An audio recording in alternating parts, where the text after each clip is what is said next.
For the film My Neighbor Adolf, I got the script, and I said I want to meet the director, Leon, and he came from Paris to see me in Palm Springs, and we talked about it because I liked the idea. For me, this film is a tragic comedy, and that's what I like about the story of these two people, very realistic in a way.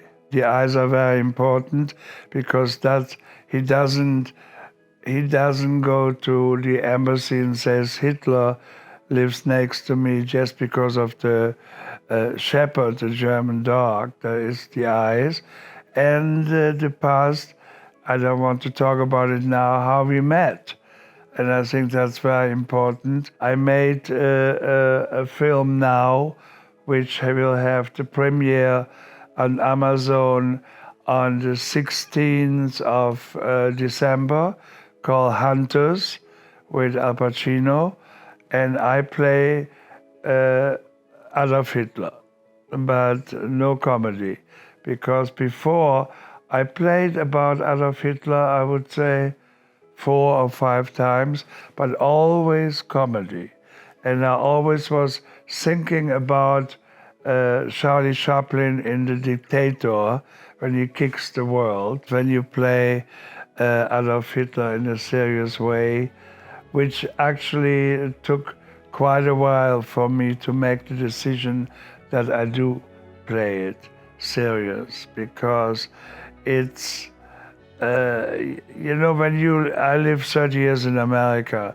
When you live in America as an actor and you come to America, either you are the Nazi and scream Achtung, Achtung, or you're the comedy. So I did, when I went to America, a combination when I did the film Ace Ventura, Pet Detective, of comedy, but at the same time playing evil characters, because I like to play evil characters because that's what people remember.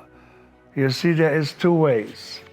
I can take a gun and shoot you, but I can also have a gun in front of me and I clean my fingernails and I say, when I'm done, I'm going to kill you.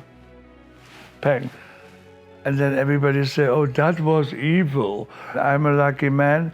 I sit in an airplane, next to me an American man, and he say, what you do for a living? America always wants to know what you do for a living. And I said, I'm an actor, and showed him my photograph, and he said, interesting, give me your number. And he took out his American passport and wrote my number in his passport. And I said, there was no other number. So I thought, wow, that's interesting. I said, who are you? He said, my name is Paul Morrissey. I make movies for Andy Warhol. And a couple of weeks later, I got a call. Hey, it's Paul from New York. You remember The Man in the Plane? I'm doing for Carlo Ponti, I'm doing Frankenstein in 3D, and I have a little role for you. And I said, oh, that's great. What do I play? He said, Frankenstein. So that's how my whole life. I was in Berlin, and a young director comes to me and says, hello, my name is Gus van Sant. I have a movie here I did for $20,000, but my next movie is going to be a bigger movie, and I want you to play. And then I heard that it's going to be Keanu Reeves and River Phoenix. So I did my first American film. If I wouldn't be an actor, I would be a gardener. And I have about, I think, 100 palm trees. And when I come back from here now, I will water them by hand, of course. And I work in the garden with no gloves, because if I wear gloves, I can also hire somebody.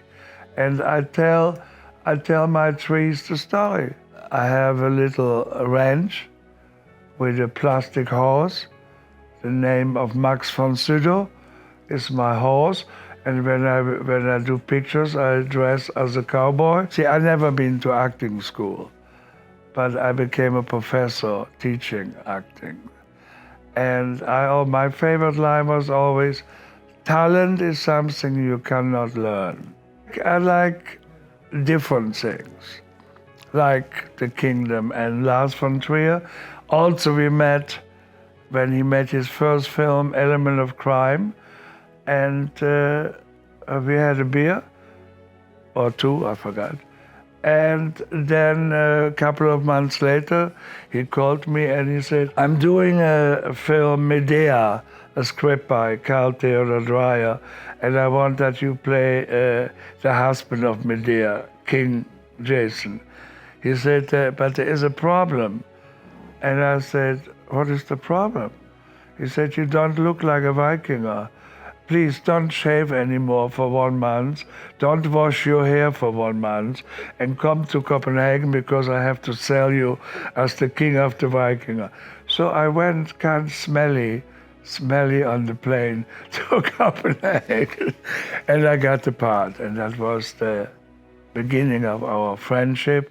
His wife got a baby and he wanted me to be the godfather. And he said, it's not for the gift for Christmas.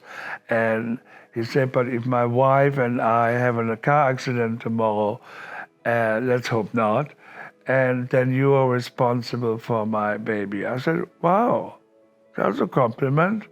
We made 10 films together. His favorite line is to actors, don't act.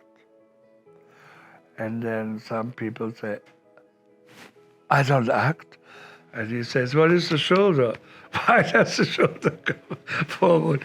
I had dinner with Douglas Sirk and his wife in the restaurant at the corner where the big screen is. And there was Paul Morrissey also was at the dinner, who discovered me to be Andy Warhol's Frankenstein and Dracula in 1973. And I think came here for the first time, I think in 1986. And I like it here, and it's also wonderful. For me, it is the biggest screen I've ever seen. And it is so amazing, and I'm looking forward, of course, tonight to see my film, My Neighbor Adolf, on the big screen, because I have only seen it on the monitor. So nice to be back. What I like is, of course, the Piazza, but I like it not for the 8,000 people sitting down. I like it for the people in the window, and they're lying over. It's like in a Fellini movie. They're all watching the movie, and they're going to have a coffee, and because they live there. So I like that atmosphere. It's very Fellini. I can't wait to be on that, in front of the big screen, the biggest screen I've ever seen. And because I'm going to be bigger, my face is going to be 10 meters high.